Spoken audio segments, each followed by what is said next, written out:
amis internautes, bonjour. Au menu de cette revue de presse, nous avons le Conseil des ministres tenu hier au Palais de la Marina, la situation sociopolitique préélectorale actuelle et le bilan des 3 ans de gouvernance du président Patrice Talon. On démarre surtout d'actualité par le quotidien Soleil Levant qui affiche à sa une Conseil des ministres de ce mercredi, les études de réalisation de la route Ouando-Adiara-Porto Novo bientôt démarrées. Il félicite donc le gouvernement qui, selon lui, poursuit inlassablement sa politique de rénovation du réseau routier. Le Caribou rapporte de la même foulée que lors du Conseil des ministres du 10 avril 2019, d'importantes décisions économiques à impact direct ont été prises. À l'opposé, Nouvelle Économie s'inquiète pour l'économie béninoise. À travers ses calculs, il titre à sa manchette que le Bénin est plus endetté que développé. Il précise qu'avec plus de 3 milliards de francs CFA de dette publique au 31 décembre 2018, le Bénin court inlassablement vers un surendettement que vers une réduction de sa dette. Comment le pays peut-il prendre tant de risques de la dette sans pour autant se développer, s'interroge-t-il.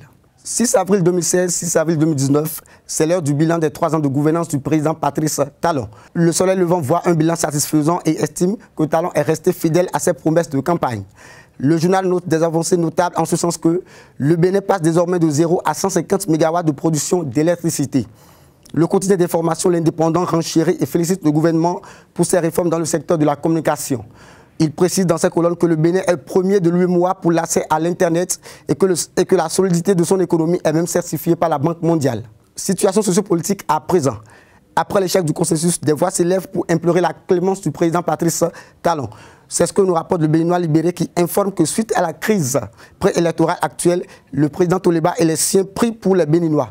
Et au Soleil Levant de préciser que lors de son intervention sur RFI mercredi, Jean-Baptiste Elias espère toujours Talon pour des élections inclusives.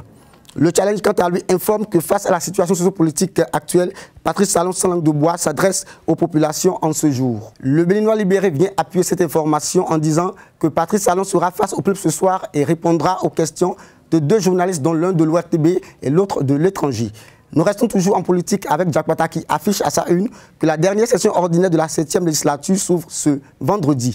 Et comme à l'accoutumée, le président de l'Assemblée nationale prononcera son discours solennel. Adrien Roumbédi est donc très attendu, rapporte le quotidien Nokwe. Le sport à présent pour finir, le pays émergent qui rapporte les propos du ministre des Sports Oswald Romeki, je cite, « Les écureuils bénéficient d'un cadre professionnel ». Fin de citation. Dans cette interview, il revient sur la qualification des écureuils à la CAN 2019 et exprime sa volonté de sortir le football béninois de la crise. Toujours à la une du journal, nous pouvons lire qu'après son décès le lundi 8 avril dernier, le photojournaliste Bob Hassani Chakouri est inhumé 24 heures après. Ce sera tout pour la revue de presse de ce matin. Merci de nous avoir suivis et à bientôt.